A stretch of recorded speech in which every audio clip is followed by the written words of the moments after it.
Hello साथीहरू नमस्ते। जहिले महसुस होइन day in my life video बनाऊँ भनेर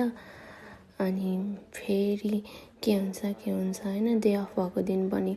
सुते उठ्यो अनि यत्तिकै दिन जान्छ अनि अरू काम भएको बेला पनि आज चाहिँ म बनाउँछु भने है अनि त्यतिखेर पनि फेरि अल्छी लागेर के हुन्छ फेरि एकछिन सुत्छु भन्दा टाइम गइहाल्छ अनि जहिले पनि त्यस्तै हुन्छ जहिले पनि अनि अरूको हेर्छु होइन कति धेरै इन्स्पायर हुन्छु अनि आज चाहिँ म पनि यस्तै गर्छु त्यस्तो गर्छु भनेर सोच्छु होइन राति सुत्ने बेलामा चाहिँ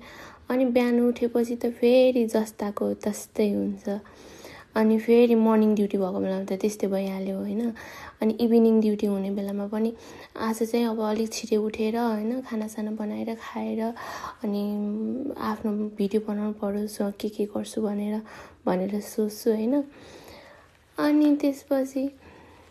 फेरि कस्तो के हुन्छ मिल्दैन अनि फेरि अरूको हेऱ्यो फेरि बनाउँछ भने कन्टिन्यू त्यही कुरा दोहोरिएको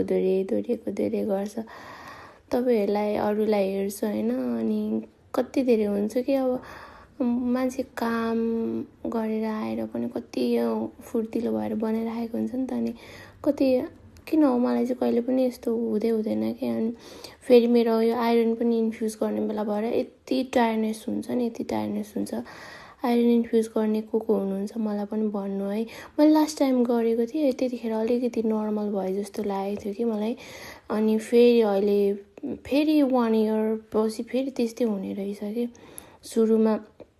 गरिसकेपछि त फेरि एकदम राम्रो भयो जस्तो भयो थियो कि राम्रो काम गर्ने रहेछ अनि फेरि अब 1 वर्ष नर्मल राम्रो हुने रहेछ फेरि